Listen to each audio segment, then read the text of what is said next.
kompani që kanë marrë edhe tendera, që kanë hyrë edhe në projektimin, për shembull njëra ka lidhje me ata që kanë projektuar portin e ri të Durrësit, pra një tjetër denoncim që bënte Arben Ahmetaj, pra kanë hyrë në ndërtim, kanë biznese edhe në tjera fusha, pra dhe duhet parë se kush është pasoja financiare, pasi këto zona krijohen jo për të vajtur 40 kompani shqiptare, or mund të jesh kompani shqiptare, po jo për të vajtur 40 kompani anonime, pra këto incentiva jepen për të zhvilluar një sektor ekonomik, pra ti nuk e ke ai se ti dhe ti duhet ta zhvillosh dhe ajo duhet të prodhoj atje.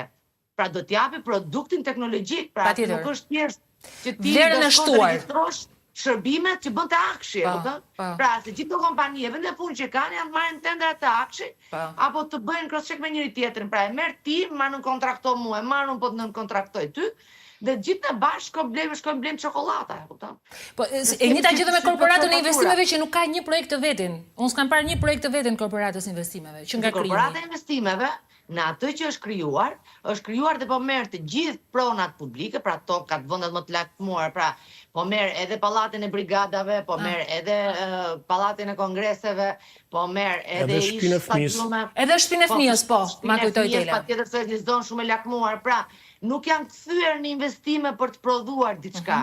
Janë kthyer në një mënyrë, pra korporata investimeve është një mënyrë që e bën këta me ligj, sa ligjore është dhe sa kushtetuese, unë mendoj që nuk është kushtetuese në këtë lloj forme, por gjithsesi duhet ta vlerësojnë juristët atë gjë, dhe ai ka krijuar këtë korporatën e cila të jetë mundësia ligjore, ajo guacka ligjore, për të marrë asetet shtetërore dhe për t'i kthyer në kulla me private. Pra privatizim pa privatizim.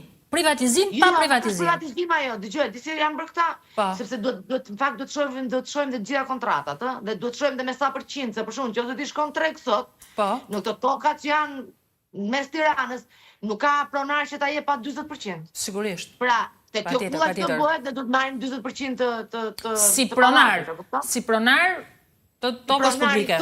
Por ndërkohë estimimi që duhet bësh nuk është thjesht vlera tokës, duhet mendosh vlerë në vite, se sa ti të kushton ajo sa është ndërtuar, se sa të ardhura ajo të sjell, se sa e vlefshme është, pra janë shumë kritere të tjera që duhen vlerësuar, pra se ti nuk je thjesht pronar që shqyr tra bixha, të erdhi njoni se ta alën gjyshi pronën mes Tiranës, edhe shqyro zot, po merr dhe i le ndërtimin, ky u bën pasur.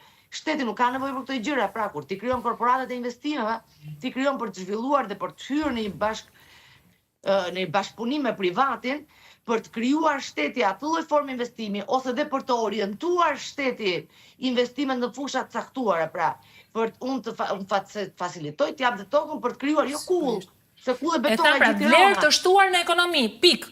Që nga punësimi, që nga ekonomia, patjetër. Për zhvilluar sektor të caktuar, edhe industri të caktuara, siç u nis fillimisht në 2013 për biznesin fason që e varrosën sot, apo për produktin Made in Albania që është i varrosur sot. Më kujtohet shumë mirë Brisi kur bëri Tetova zonën e vet e lirë ekonomike, që erdhi një nga kompanitë për prodhimin e sediljeve të makinave të famshme, Aston Martin, nuk e mbaj mend se cila nga ato që është, që prodhoheshin të punësonin 1250 punëtor nga ajo zonë dhe do bëj prodhimi 2016, po pra 2017-18, industria automotive kishte shumë nevojë për tregun shqiptar, pra se po iknin nga vende të tjera, po iknin nga Dhe zgjodën Maqedoninë e Veriut, Brisi, kanë zgjedhur Maqedoninë e Veriut gjithmonë.